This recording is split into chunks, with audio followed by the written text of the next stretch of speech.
Quelle est la chose la plus dévastatrice que vous ayez jamais entendue sortir de la bouche de votre grand-père? On m'a diagnostiqué une malformation cardiaque quand j'avais 4 ans et mes parents ont créé un fonds médical pour l'opération dont j'aurais un jour besoin. Grands-parents, tantes, oncles, famille, amis, tout le monde a contribué au fil des années. Ma sœur a toujours été la préférée et j'ai vite appris à rester à l'écart et à ne pas trop demander. Mais j'ai toujours su que le fonds serait là quand j'en aurais besoin. Mes symptômes empiraient et je savais que je devais parler à mes parents d'utiliser le fonds. Mais ma sœur était enceinte et je ne voulais pas gâcher leur joie d'avoir leur premier petit enfant. Au printemps dernier, j'ai commencé à être essoufflé rien qu'en montant un seul étage. Certains matins, je me réveillais avec le cœur qui battait si fort que je pouvais voir ma poitrine bouger. Mon cardiologue m'a convoqué en septembre et m'a dit qu'on ne pouvait plus attendre, que l'opération devait avoir lieu dans les prochains mois, sinon on risquait de graves complications. J'ai appelé ma mère ce soir-là pour parler du fond et elle m'a coupé en pleine phrase. Ça peut attendre? On choisit le berceau ce soir et ta sœur a vraiment besoin de moi. J'ai dit que c'était important et elle a répondu: je suis sûr que ça peut attendre quelques jours, ma chérie. Ma demande de préautorisation auprès de mon assurance a été refusée. J'ai fait appel et ça a été refusé de nouveau. J'ai appelé mon père pour lui demander comment accéder au fonds et il a dit: on est chez le médecin avec ta sœur là. Je peux te rappeler? Il n'a jamais rappelé. J'ai été refusé une 3e fois et la lettre disait qu'il ne considérait pas l'opération comme médicalement nécessaire malgré l'avis de 3 médecins. J'ai commencé à avoir des douleurs thoraciques au travail tellement fortes que je devais m'enfermer dans les toilettes et m'asseoir par terre jusqu'à ce qu'elle passe. J'ai réessayé d'appeler ma mère et je suis tombé sur le répondeur. Elle m'a envoyé un texto plus tard dans la soirée avec une photo d'un body marqué le préféré de mamie et rien d'autre. En novembre,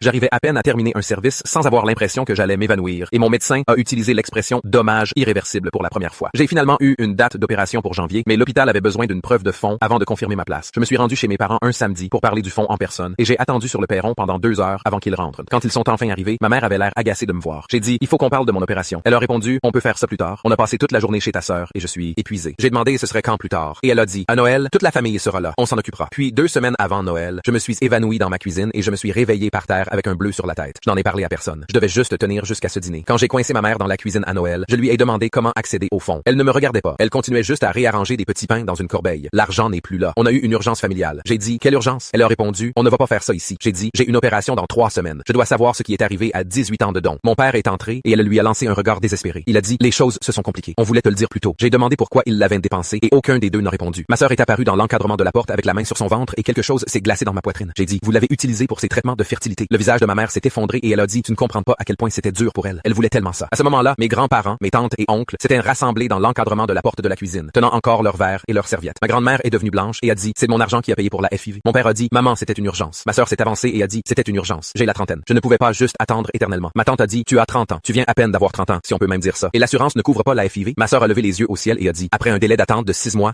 j'étais censé mettre ma vie en pause à cause d'une politique stupide. La pièce est devenue silencieuse. Mon grand-père s'est avancé et a dit: redis ça. Ma sœur a relevé le menton et a dit: j'ai dit que 6 mois c'était trop long à attendre. Je voulais mon bébé maintenant. Grand-père a regardé mes parents, puis ma sœur avec sa main sur son ventre enceinte et sa voix est devenue glaciale. Tu vas être une mère formidable. Tu as déjà appris comment sacrifier un enfant pour un autre. Au nouvel an, mes grands-parents avaient créé un nouveau fonds à mon nom uniquement et j'ai eu mon opération en février. Mes parents ont été coupés de leur propre famille. La baby shower de ma sœur a été annulée parce que personne ne voulait venir. La semaine dernière, je suis parti marcher sans être essoufflé pour la première fois depuis 2